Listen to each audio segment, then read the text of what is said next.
T-minus 20 seconds.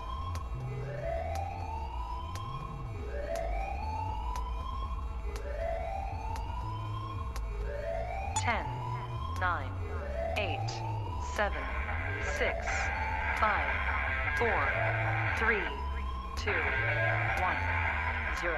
Welcome to our Paramotor Nation. Tonight's show is sponsored by 1UP Adventures and ParamotorProps.com. Sharing their passion for flight on adventures around the world, they make a trip of a lifetime accessible for you.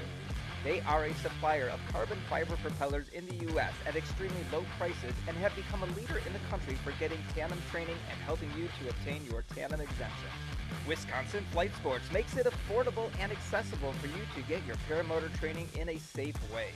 In addition to their other paramotoring gear, they can also help you design your own custom Icaro Solar X helmet to your specifications. Don't wait weeks to get your paramotor. They are stocked with SkyMax paramotors, one of the best paramotors available, and they are ready to be shipped to you today.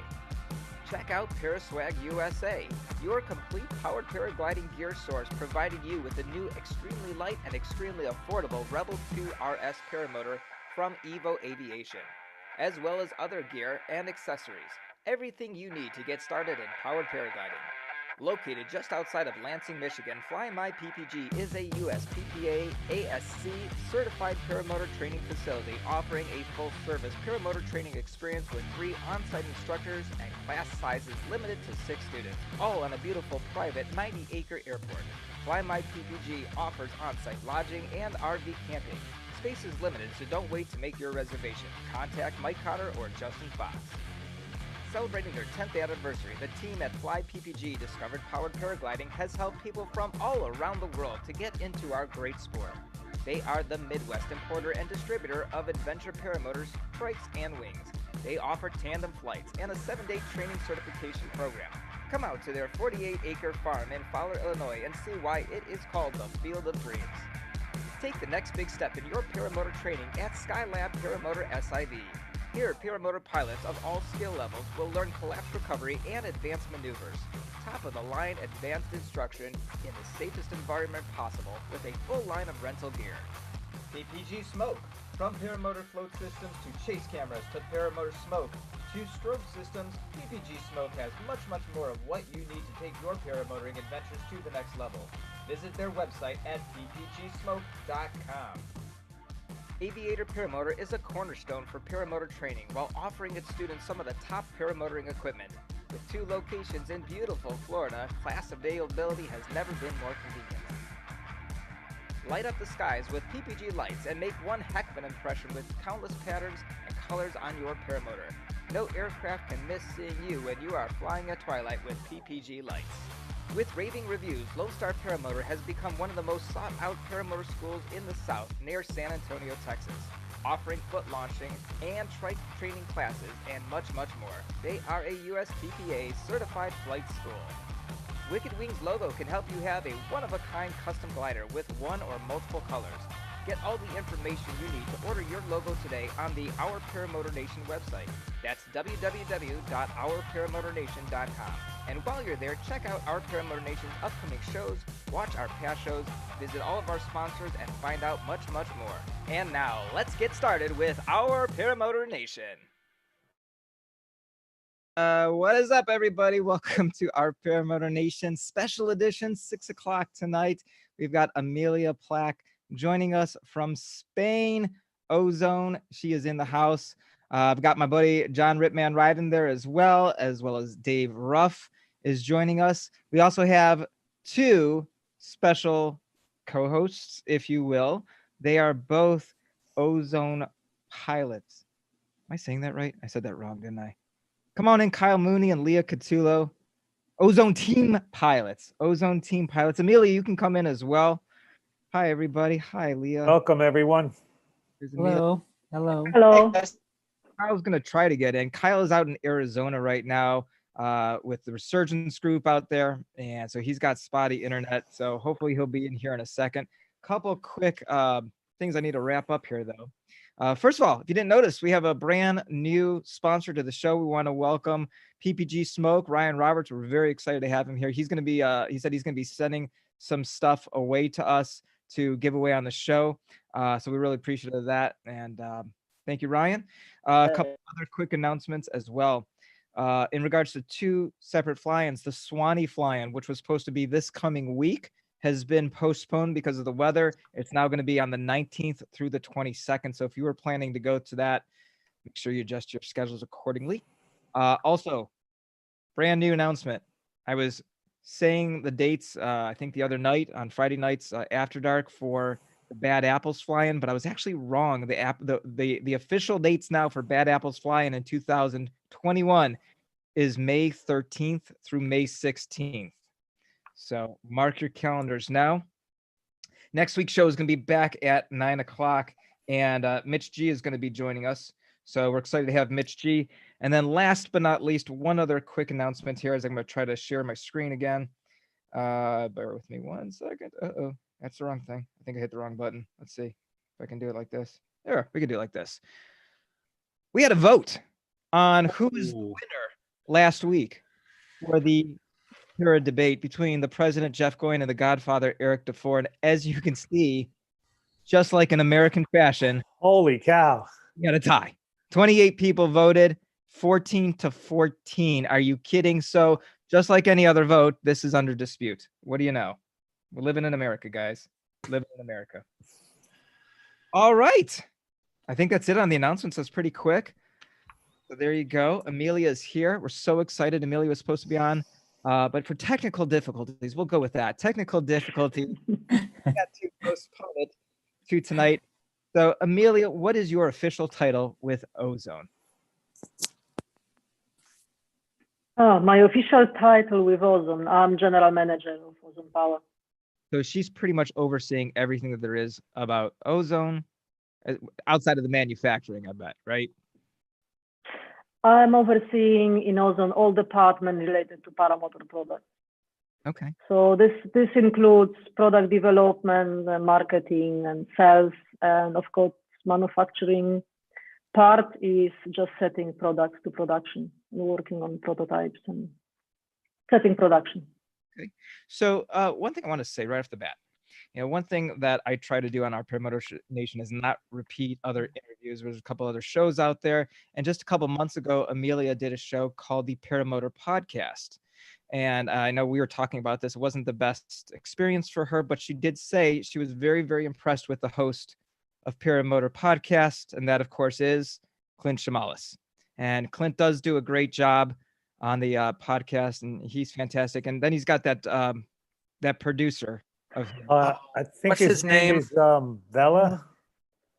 Is that the answer? Is it, or is it Mella or Melon? Maybe I think it's that guy. Timothy? Yeah, but it's great. But what do they say? Clint? Clint does great. But what's that saying they say about having a face for radio? Is that accurate, Amelia? Probably. I don't know. I don't really have much experience with media production, but I always thought, that you have to be good looking for TV. Here you go. That'll work. You did it perfect. Heard it here first. I couldn't have scripted that better. You did a great job on that one, girl. So with that being said, listen, the Paramotor Podcast had an amazing interview with Amelia. And I don't want to repeat a lot of what's in there. We're going to talk about a little bit of it. But what I'd like to do, because a lot of people that watch these shows are brand new, and not everybody catches the Paramotor Podcast, and not everybody catches this show. It's probably because they don't have internet, but otherwise they would. But what I'd like to do, at least, is give everybody an opportunity to know who Amelia is, a little bit about her background, how she got into powered paragliding, and how she got to where she is today. So, Amelia, I'm going to let you have a few minutes to do that. Okay. I'm gonna do it really short. I started flying really long time ago, in '97, but it was my first paragliding experience. Then in 2000, I discovered something like paramotor, and I straight away liked the idea because I was living in Poland at the time, and we have a lot of flatlands, and it was the easiest way to fly. And for me, it was like completely freedom to fly in any location we want. So I started flying paramotor in the year 2000, and the same time, more or less, with my partner, we continue Well, actually, I helped him to run a paramotor production and a paramotor school, and I kind of get myself involved in a business from the start.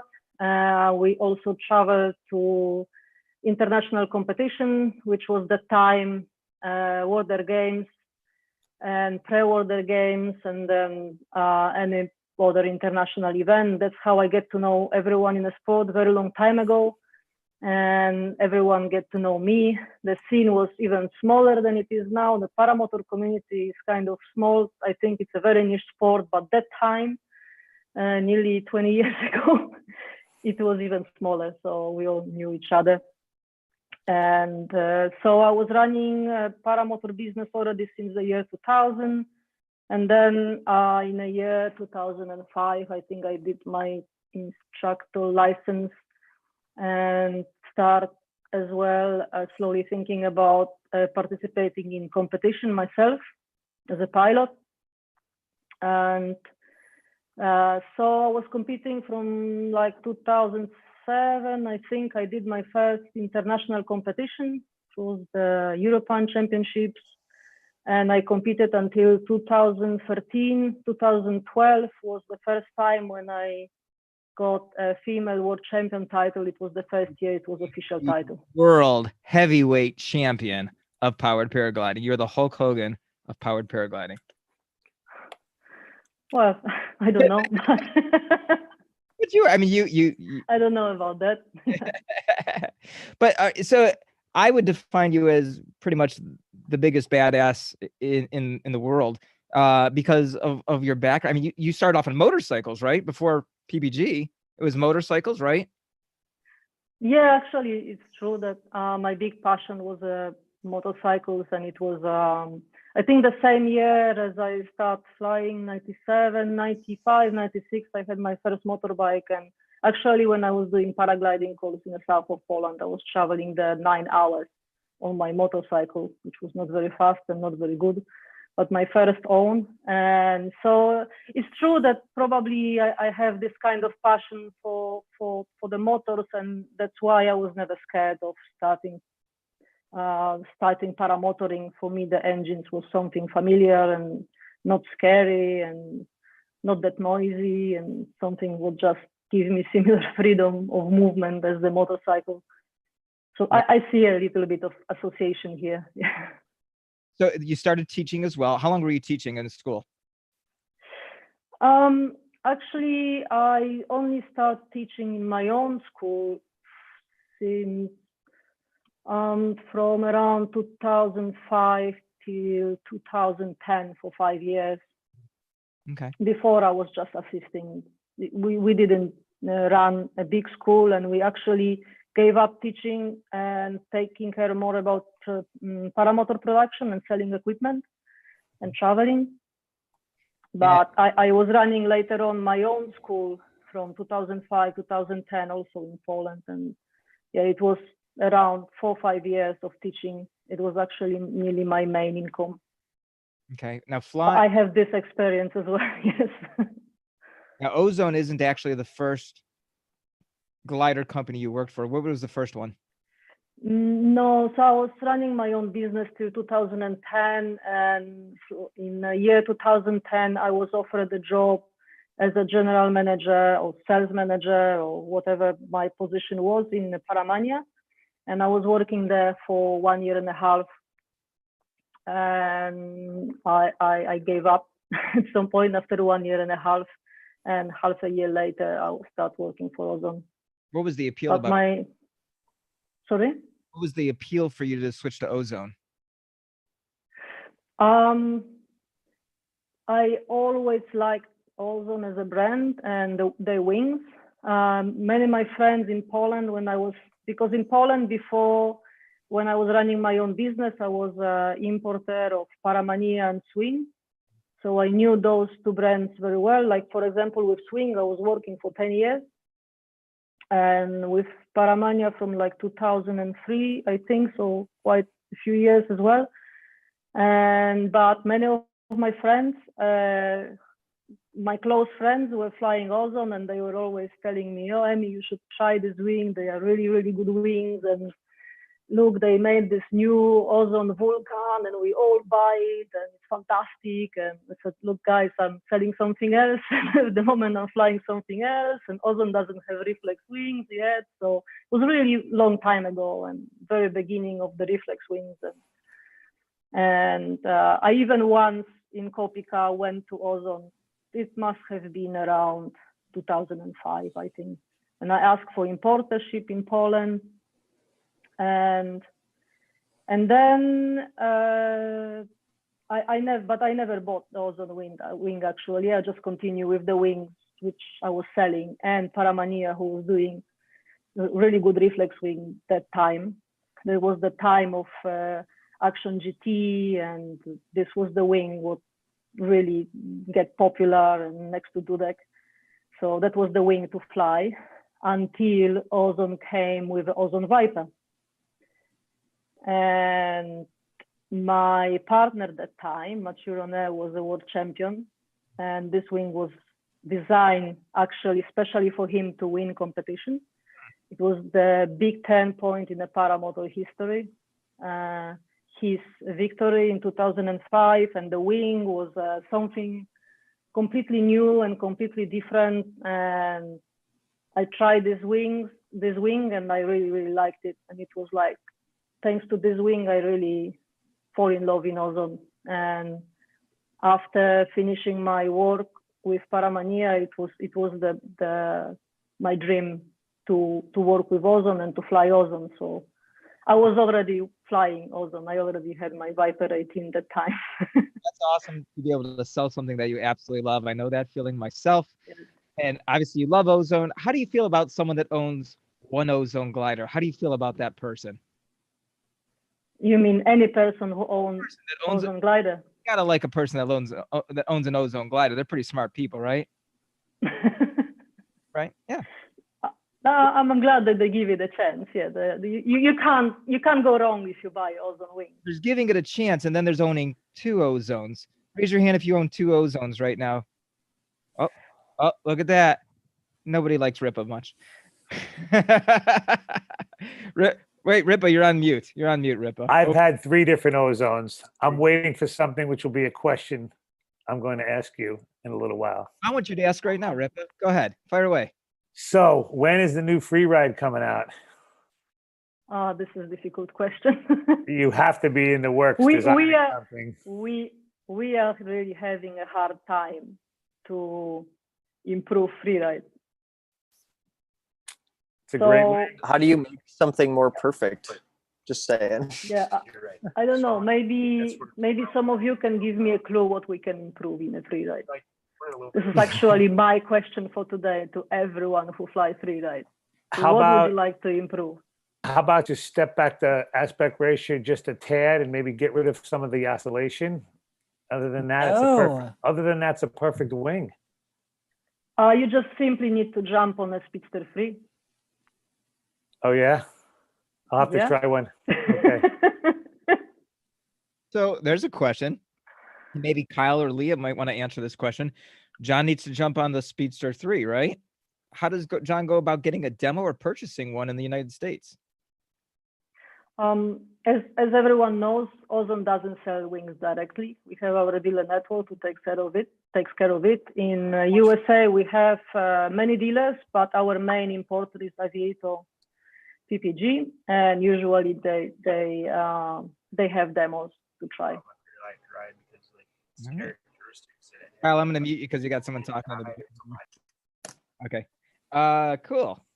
So, Dave, I think you were monitoring the chat, or Ripa. I'm going to let you guys read the questions tonight. Well, let Dave do it because I'm pretty busy putting names in. All right, Dave, you want to read the questions from the chat so far? You bet. Let's see. Question: where is the good flying? Or let's see, where is the good flying in Spain, and how does? I'm not even sure I can pronounce that. Now I asked you to read the questions. No, thank you. Algonales rate as flying. Easy for you to say. Rate as flying quality. Algodonales is a very famous spot, paragliding spot in the South Spain.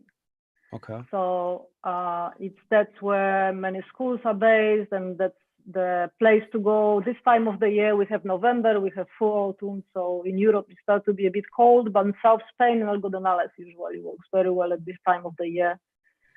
And not really specific paramotor location, is more paragliding location. And in the South Spain, we have two main events. One is El Yelmo, usually happen beginning of July. Fantastic event with paragliding and paramotor, mainly paragliding. And there is a film festival. There is a hike and fly competition and a lot of acro show and small paramotor show and even small paramotor competition. I think it didn't happen last year due to the bad weather. And yeah, you can meet all famous pilots in the very nice event, very friendly, a lot of music. Last year we had a fantastic performance, which was like a Star Wars at night with paramotors were flying with lights. Oh, Amazing. You can still see it on the YouTube. It was really, really, really nice. Like whole performance on the ground with a Star Wars scene and paramotors flying with lights and lasers and everything. I've seen something similar to that. Of course, we were flying in Mexico when we did this because we can't fly at night legally here in America. But fireworks and fire and stuff. Could you read that next question from Yankee Paramotor, please, sir? Actually, I was going to go ahead and have you do that because I'm not sure I can get my tongue to fold that way. Has Emilia flown Parc Natural de la Montaña de Montserrat? I hate you, Todd. I'm not going to put his questions in the chat anymore. That's it. All right. Yeah. Actually, yes, I did flew near Montserrat Mountain once in my life, and actually behind me there. Oh, neat. This picture there. Neat. It's from Montserrat. You can't see much, but oh, you can see the fog banks of the mountain. Like yeah, Montserrat is like a rocky mountain formation near Barcelona.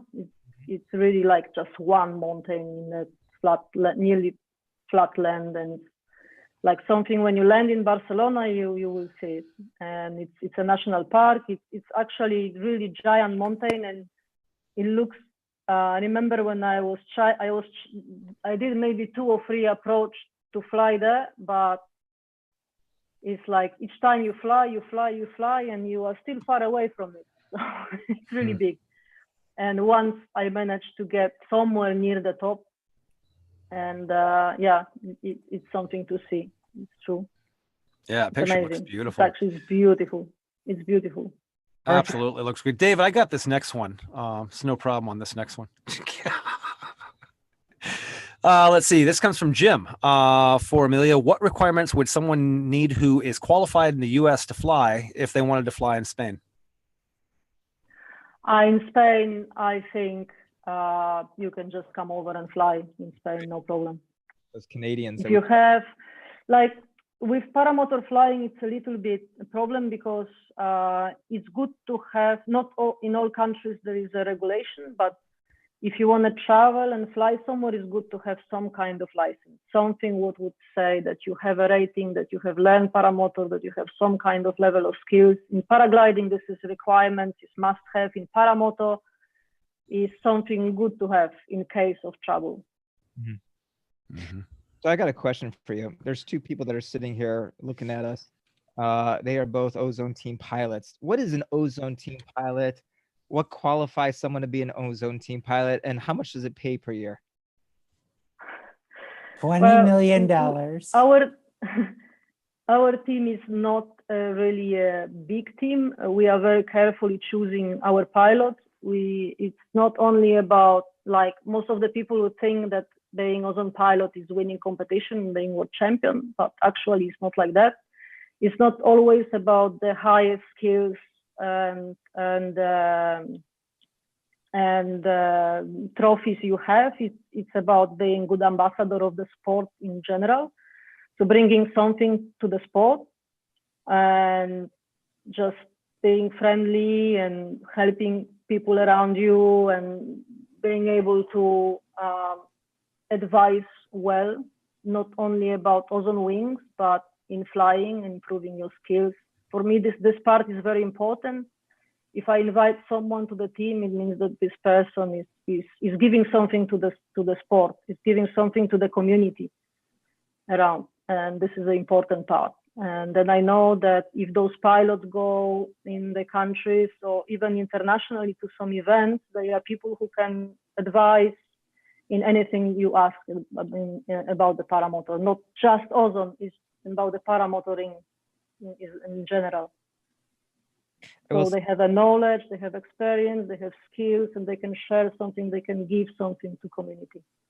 I will say this about Leah and Kyle, since I've worked with them both. You couldn't pick two better people to represent Ozone here in the country. Both of them, in my own personal opinion, and a lot of people's personal opinion, for female and male, they're the two best acro pilots in the country. You know, I spent some time with Leah just recently after an SIV course where she just took me and said, "Come on, you're following me, and we're gonna work with just you alone." And she didn't have to do that, and she did that. And of course, I remember last year about this time landing after learning how to foot launch and walking back over to my trailer, and Kyle just looked at me and said, "Why'd you land all the way over there, you jerk?" So I mean, just great people. Love them both. Love them both. I mean, for you two, for Leah and Kyle, I mean, what have you gotten out of being a team pilot for Ozone? Go ahead, Kyle. Like, good question. No, it's awesome. It's awesome to be able to share the sport with people. And I guess I have a special attachment to Ozone because Ozone was my very first glider that I ever had. So I had a special attachment there at the beginning. And honestly, it's being able to be a representative of a company that is so well known, and they, in all of the manuals that you'll see on a lot of them, it just says this glider is built for safety, right? So like on almost every Ozone wing, you can let the trims all the way out and you can use the brakes, right? And some gliders, you can't do that. So having that safety aspect first is a huge thing for me. And like, that's why we love to even train students on all the Ozone wings. So being able to get that out of it. And then the people within Ozone, obviously, you know, we've met each other and things like that, and being able to have a really good connection with everybody. And if we have input on something, if something is different or something that we can improve that we have seen throughout students, we can relay that feedback, and then changes will actually happen. So I feel like that's a huge thing when a company will listen to the people that they work with. To me, that's really important. Awesome. What about you, Leah? Well, same thing. Ozone was my first wing, not the first wing I flew, but the first wing I owned. I knew about Ozone before flying, just from kiteboarding. I live on the beach here in Florida. I think the company, what they represent, what they believe in, their commitment to R&D, but more importantly, everybody I've met in the company has just been, everybody becomes friends.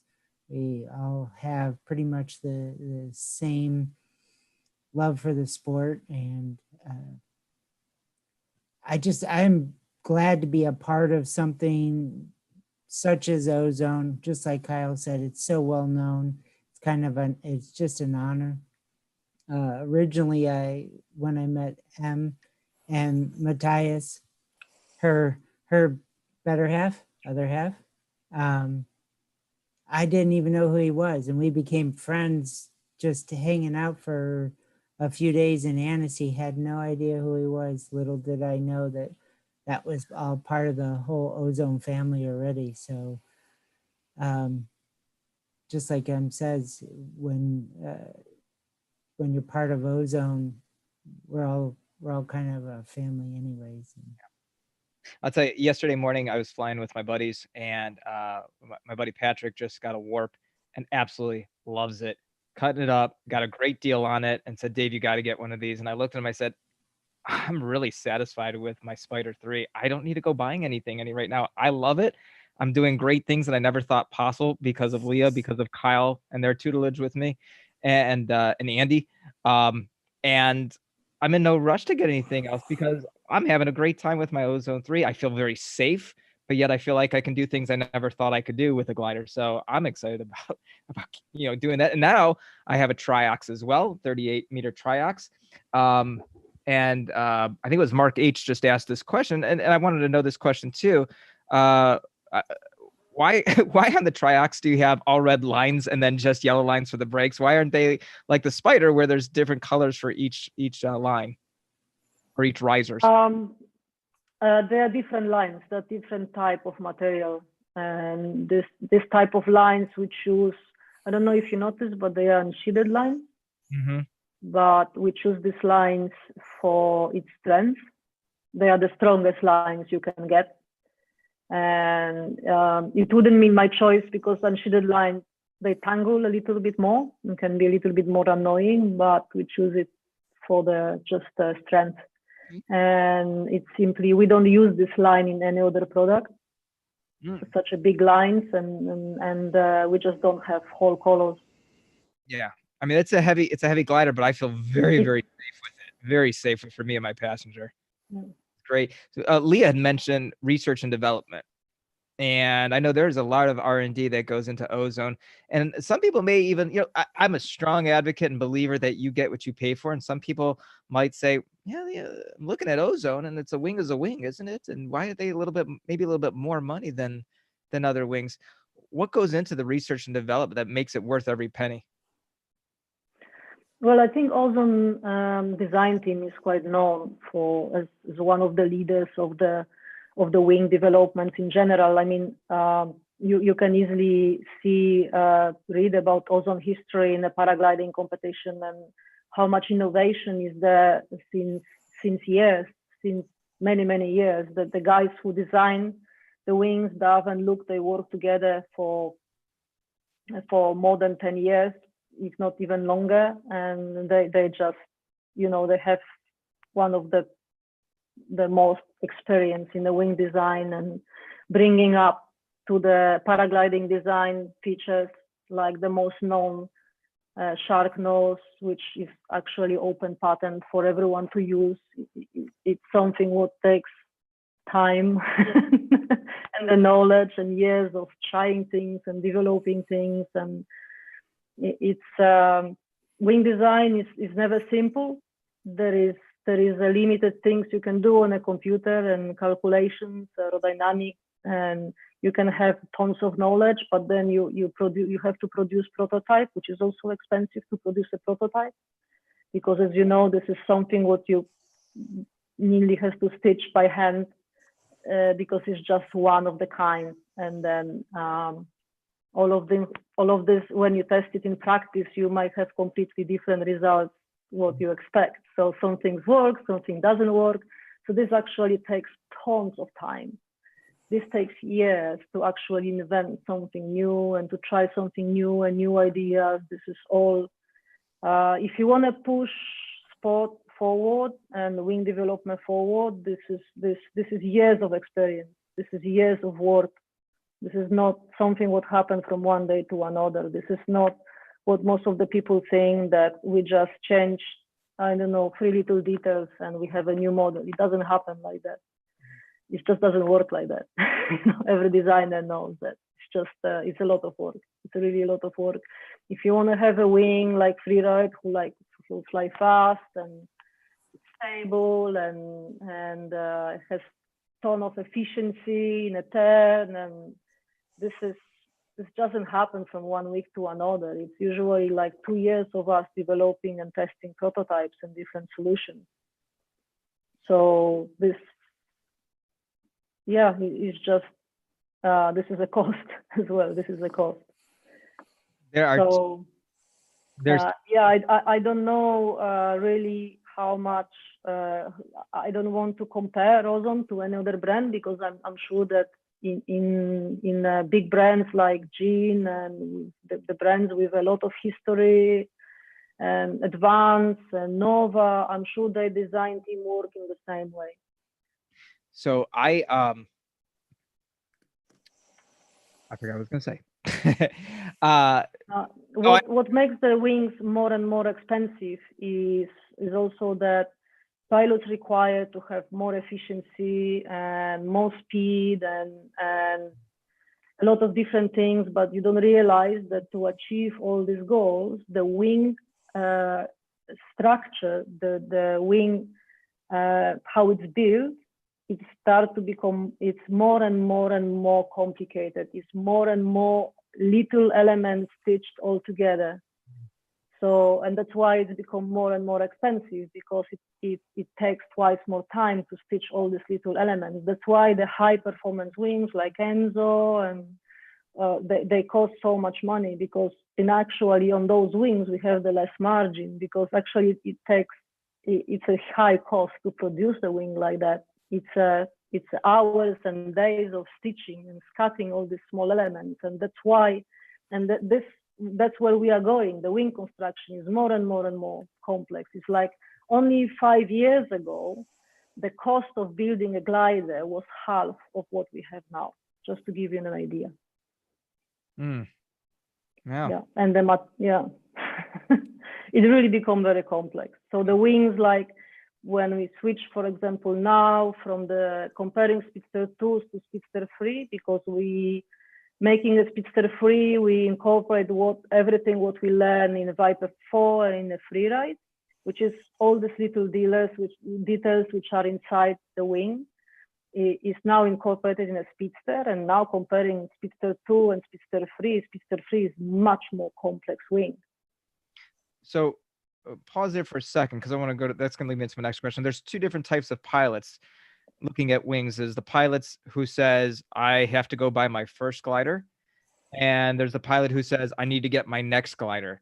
And Ozo has a lot of different types of gliders. So what I thought we would do is take a look at the website and let you kind of go through the different types of gliders that are out there and say, this is who I would recommend this one for. So as we talked before, I'm going to be your mouse moving around this computer screen here. We're on the Ozone website, flyozone.com. And if you'd like to pick out a couple of the gliders and say, this is what I would recommend for this type of pilot or someone pursuing this type of flying. Well, talking about the whole range, of course, we start with the wings used by schools. Spark 2 is designed for schools. It's a little bit lower cost glider for the schools to afford to buy new equipment and teach the pilots in the safest and the easiest way possible. It's a slow wing and with a lot of efficiency. And it's basically the most simple wing you can build nowadays. And the next one up, Mojo Power 2, is an ENA glider. It's total reflex wings. It's a paraglider, and it's built up as well for school. Is a little bit higher up than Spark 2 because it has much more performance. It has much more technology inside the canopy. It's fantastic wing for paragliding. If someone wants to learn paragliding and paramotor, this is the best choice. ENA wing, so the most safe possible. Of course, we are talking about passive safety. I strongly recommend for most of the people to buy this glider and learning paragliding and paramotor at the same time. The next one up is Kona 2. It's the wing which not many brands have this kind of wing in a range, but for me personally, this wing is really good and really important, plays important part in that. Because Kona 2 is E and B paraglider and paramotor wing. It's something you can buy after the course if you want to progress in two disciplines, so in paragliding and a paramotor. I personally own the Geo, which is a lightweight version of the Kona kind of thing from paragliding range, and I fly paragliding with this wing quite often. It's made, my wing is made from lightweight material because I hike with it sometimes, but Kona 2 is a fantastic paragliding wing for start thermaling, and it's so comfortable, and it's just such a easy and confidence building wing. And for in a paramotoring, I have been flying Kona 2 when we were introducing this new model for quite a long time, even with a trike. I flew 22 for quite a while, and it works well with a light trike. It works well in a paramotor. The speed is decent. I like it. It's nice. It's agile. It's easy. I really recommend especially for everyone who wants to practice paragliding as well. Yeah, the next wings, yes? Ask Kyle a quick question. Kyle, here in the United States, I know you go through a lot of different schools. What do you see schools putting their students in right from training for the most part? Most of our students that we train them all on the Mojo Power 2 initially, because we want to see how they react and we want to see how their skill level is. And then it just depends after that. So if we have a student that excels really, really well and does a really good job, and they're we call them like the golden students of the class, a lot of times those students will go to a Roadster 3 or a Spider 3, depending on their skill level. But yeah, it really varies. And then some guys will go for the Kona if they want to learn free flight after a while. We've flown the Kona. We like the Kona a lot.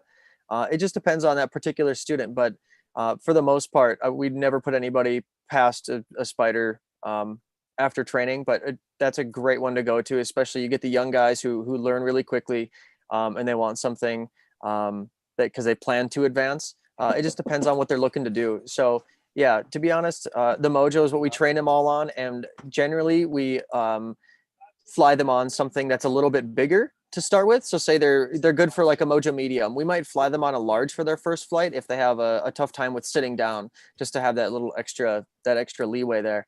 But yeah, we stick with the Mojo. And then after that, it just depends on that skill level of that particular student. We might send them to a Spider, or we might have them go to a Mojo, just depending on their skill level and their aptitude. Thank you, Kyle. This is great information for anybody that's watching live or anybody that watches this replay of what your next glider or your first glider should be. Thank you, Kyle. Go ahead, Amelia. Yes, like Kyle said, the next wings are Roadster and the Spider, and that's what usually people get as their first wing. I think this is the most common wing to buy first after the course. This is also a good choice. Roadster and the Spider 3 are wings, reflex wings. So you have to be ready for a little bit faster takeoff landing. And if you have a good instructor who teach you the good landing methods, and that's the way to go. And definitely all these wings from the Spark to Spider 3 are our best selling wings. This is the wings people start flying, and actually Roadster and Spider are sometimes wings which people stay for many, many years and never change actually to anything higher up, because Speedster 3 and following up its light version Scirocco and next year Scirocco 3 are much more advanced wings. Those wings are already faster, with much more performance and less passive safety. They are smaller sizes as well. And this is something I would recommend for a pilot who already fly at least 2-3 years. Depends how many hours you fly.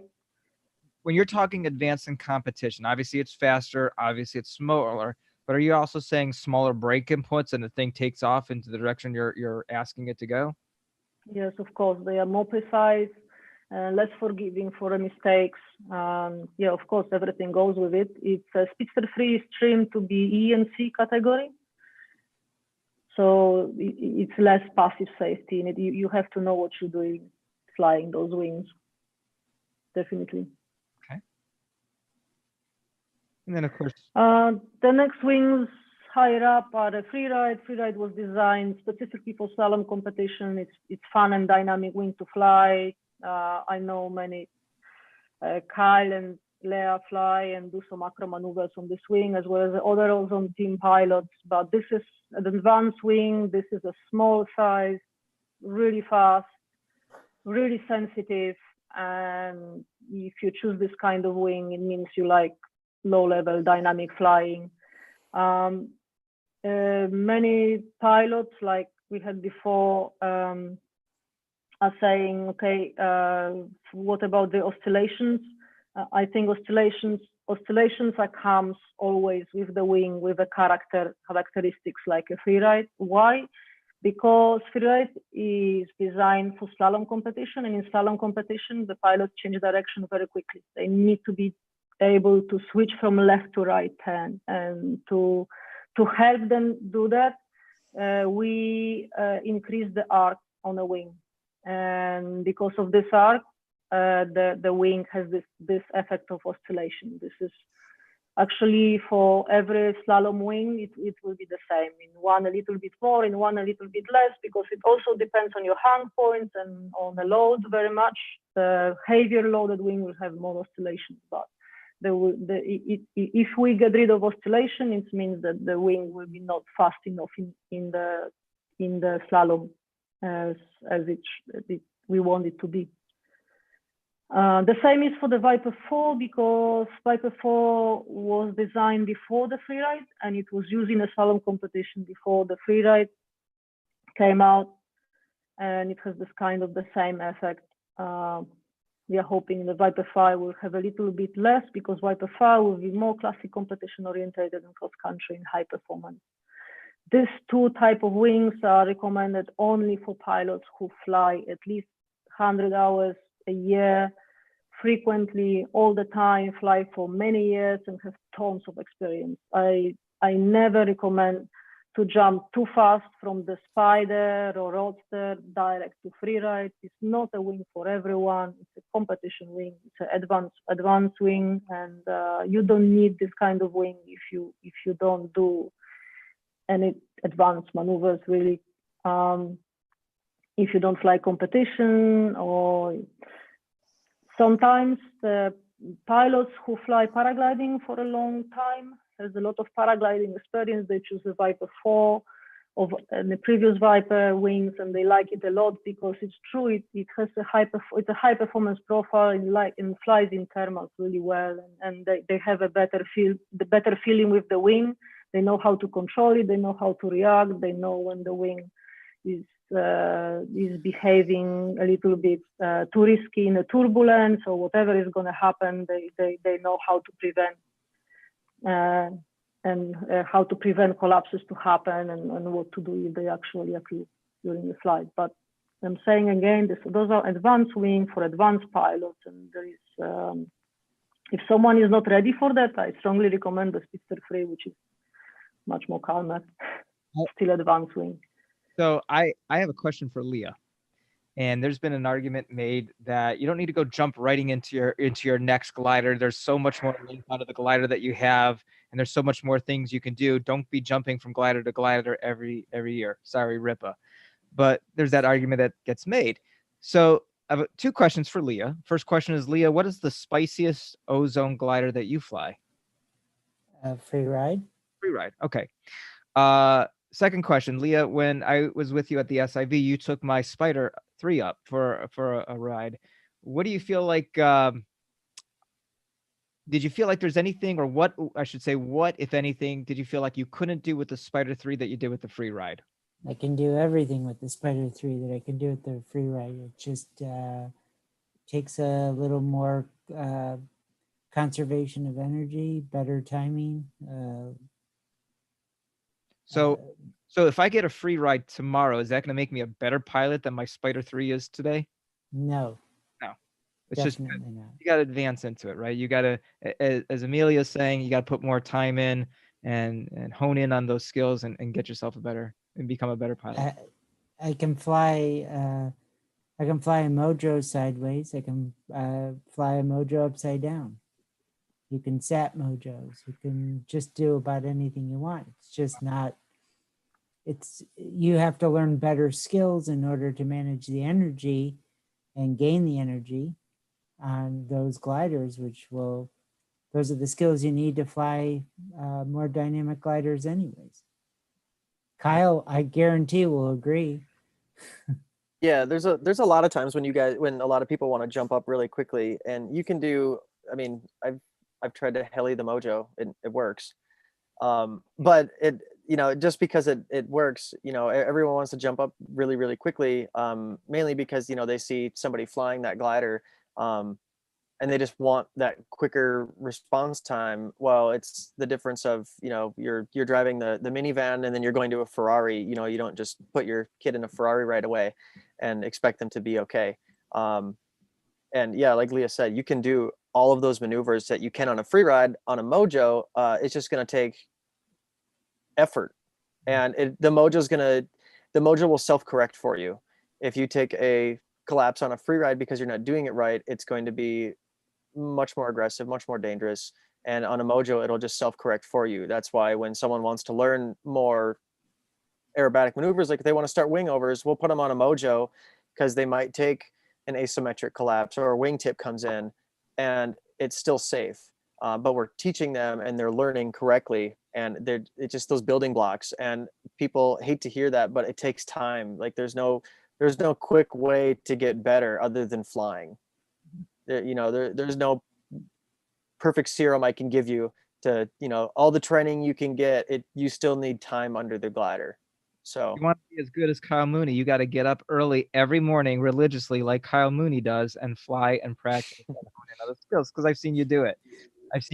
Yeah, that helps. Yeah. So first, I do want to thank two people, Jim CR120 for his donation to the show. I appreciate that. And also Chris Fenimore also made a donation to the show. I appreciate that, guys. So thank you so much for your support. And Chris just asked a question here. He said the Speedster 3 is listed as an intermediate and above. Can this be used by a pilot with 50 hours? Amelia? No, I definitely not recommend for pilots with 50 hours. I think pilot with 50 hours, it will be perfectly happy with a Roadster or Spider. There is no point to get a Speedster. Why? What's the... Well, I think Chris is now looking for his receipt to send his Speedster 3 to you and get a refund until he's got more hours. I don't know. Why? But maybe he was thinking he was going to go to that. I don't know. Jim, I'm sure it will be easy for him to find a new happy owner for the Speedster 3. Emil's like, no, I don't want it back. It's yours now. No refund. No returns. And Jim CR120 had a question. Does Reflex technology make wings safer? Might there be more beginner wings such as Spark, Mojo, Kona incorporating Reflex technology in the future? Well, we don't think it's necessary to incorporate Reflex in a Mojo and the Spark, because Reflex is it was introduced in paramotor wing for speed, because we want to fly faster, and the Reflex profile is for speed. As you know, as soon as you add the Reflex to the wings are become less performant. So if you take the same Mojo and you make it into Reflex profile, it will have less performance, less lift. So it will become faster with less lift, which doesn't really help in teaching. No, if you want a basic, the most safe and basic E and B wing with a Reflex, it's the Roadster and Spider. We already have it. Okay. We don't see the point of having E and A Reflex wing. I think the one of the main important feature of the school wing or beginner wing is slow speed, actually. It's that everything is slower. We have time to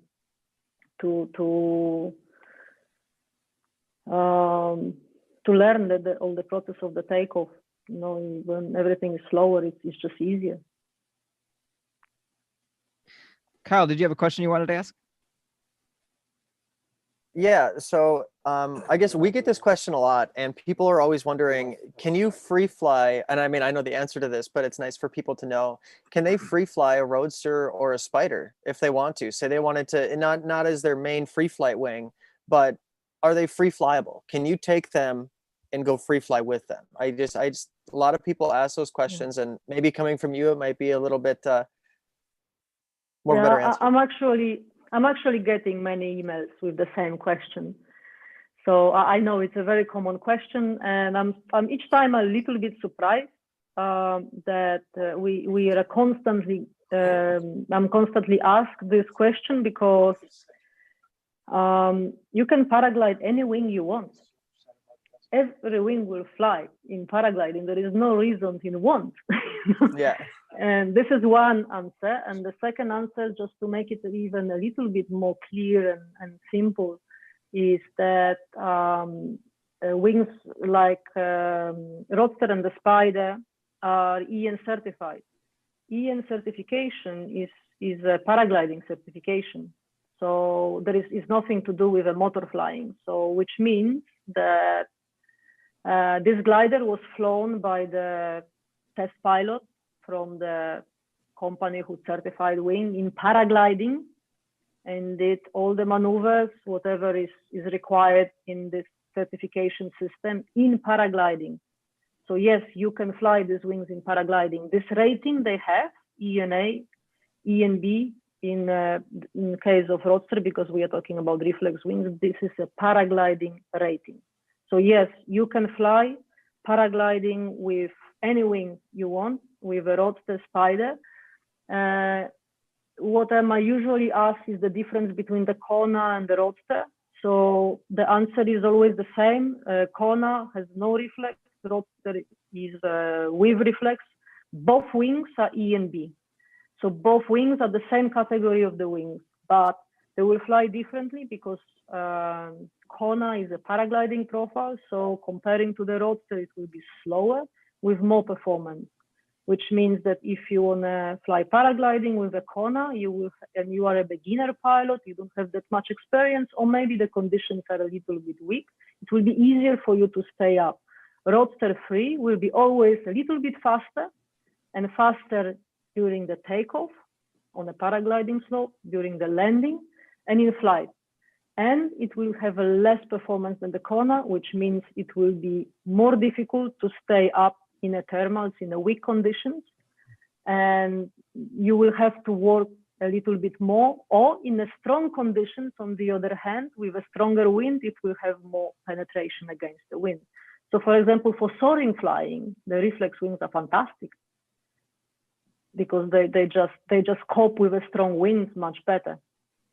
And yeah, so that's yeah, you can fly roadster in paragliding. What will be important is the load. So if you will be heavy loaded on the wing, that's why in the technical specification you can always see we give paragliding takeoff weight and the paramotor takeoff weight. So if you are both paragliding recommended takeoff weight, with your roadster on a Spider, it means you will have much more sink rate.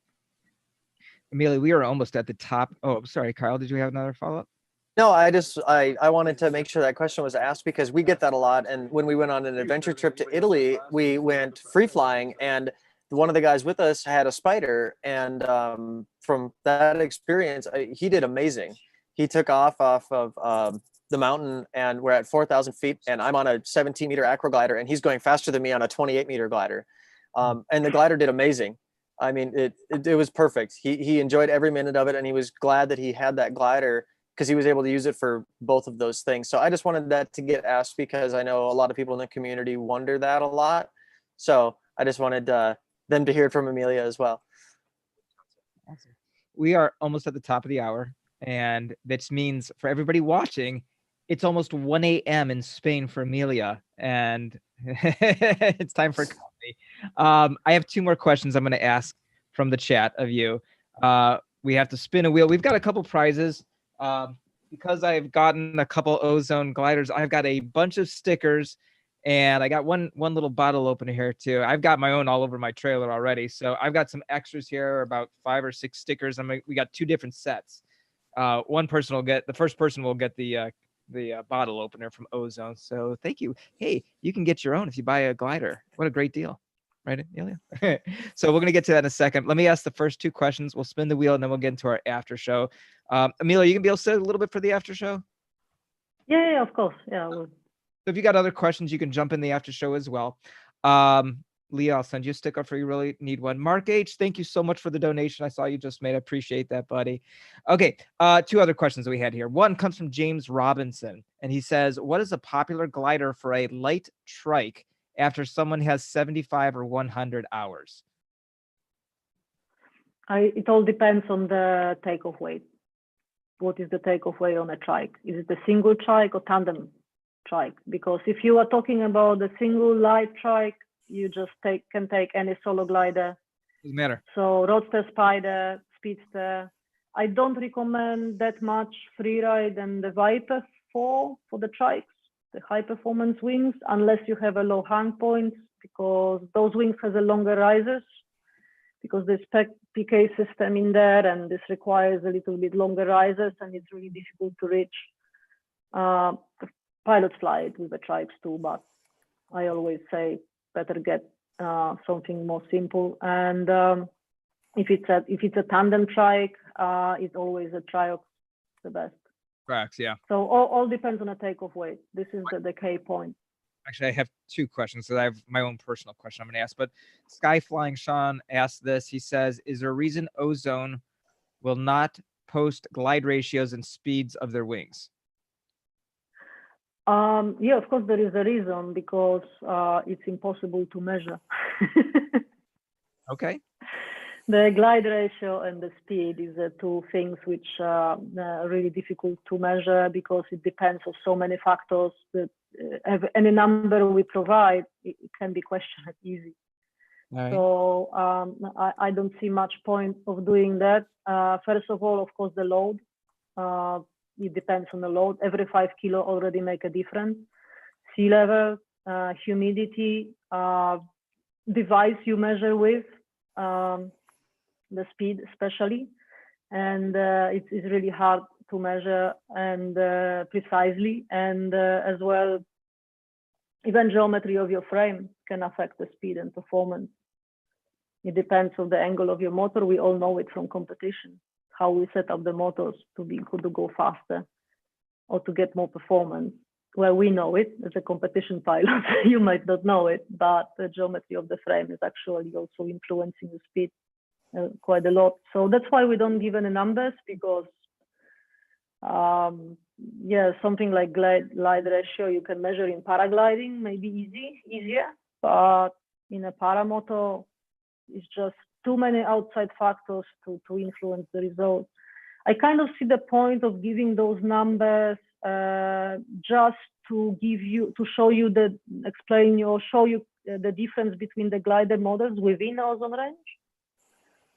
But for me, but I'm still like kind of hesitating of doing that, because it forced me to give some numbers in the technical specification. And as I said, any number I will give, I will have tons of emails. Now I have emails asking me why we don't give speed, and then I will have tons of emails saying why you said that it's 50 kilometers per hour when I fly 49. You know, I could imagine. So no, at the end, I just don't, because it's just, I can see even between Alex Mateos testing gliders and me testing gliders, and another person who would do the review measuring speed, we have completely different results. Of course, it depends on the load, but it's just you can't be precise with those results at all.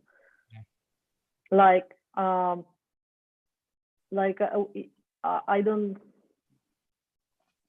don't know. It's just, yeah, you can't be precise.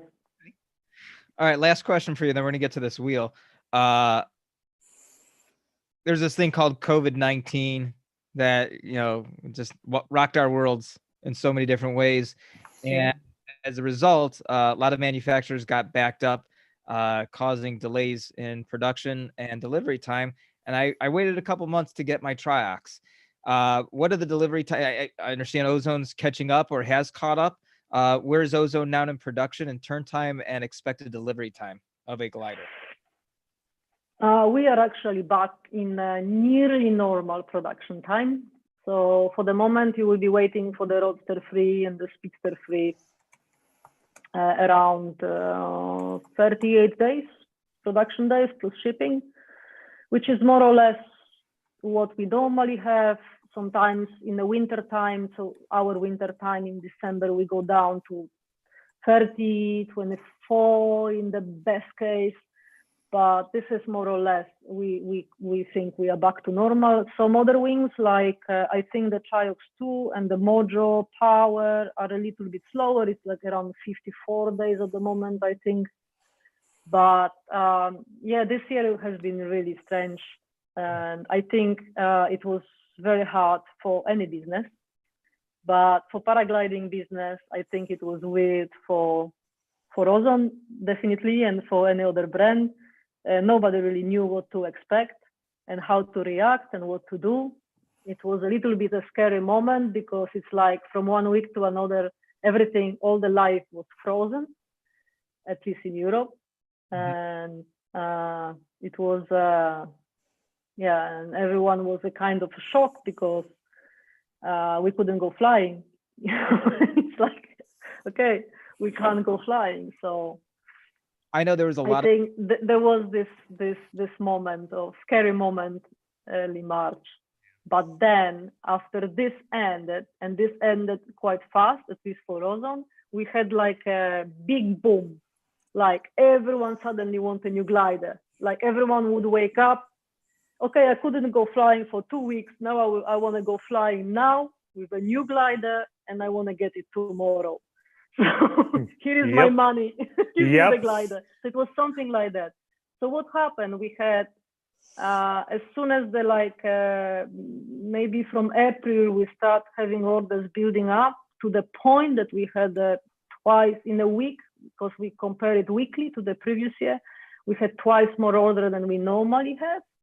So it's just that's how the queue built up, to the point that I had to stop, like artificially stop some products, which we sell less than comparing to the other glider models, to be able to at least deliver wings like a Roadster and Spider. So it was a really difficult time, and now we are catching up. We have full production back in work as well. We have 800 people working at the moment. And so we are back to normal, and we're slowly catching up, but we are still catching up with the orders we have because they didn't stop. And so we had a lot of orders higher than normally for the rest of the year. And now we are slowly start catching up. We are hoping we will be able to build some stock this winter, but we'll see how it goes. All right. Well, it's definitely worth the wait. Ripman, I want you to go ahead and share your screen. We're going to start spinning this wheel for a couple batches of stickers. I'm also going to throw in the new Our Paramotor Nation sticker for each of the winners tonight. While you're doing that, Ripman, go ahead and share your screen and get that wheel. I know you've been busy. We had a lot of people turn out for the show, which is great at a not so normal time. While you're spinning that wheel, Amelia, I'm going to ask you too, as the wheel starts to spin here. If someone has another question or any other questions for you, can they reach out to you through the website? Is it best to go through their dealer or their trainer with questions, or can they come directly to you? Go ahead, Ripa. It's always better to first ask your instructor for an advice, because I'm not able to answer usually and give you a good advice always, because sometimes like I have a lot of questions about choice of the sizes and of the wing model. I don't have enough information to be a good advisor. It's usually your instructor or someone who knows you, who knows your personal preference, who knows your skills, to match the best model and size for you. It's really difficult for me to do that. Your first contact should be Ozone dealers. If for any reason they are not able to help you, I'm always happy to answer questions. All right. Dave Ruff, do you have a bunch of Ozone stickers you can give that first winner? Yeah, I was going to say, she can pass. I have 2 Ozone wings. She can have all the stickers she wants. All right. Can I respin it? Spin it 2 more times. Okay, hold on. Let me share the screen, and we're off to the races. Great.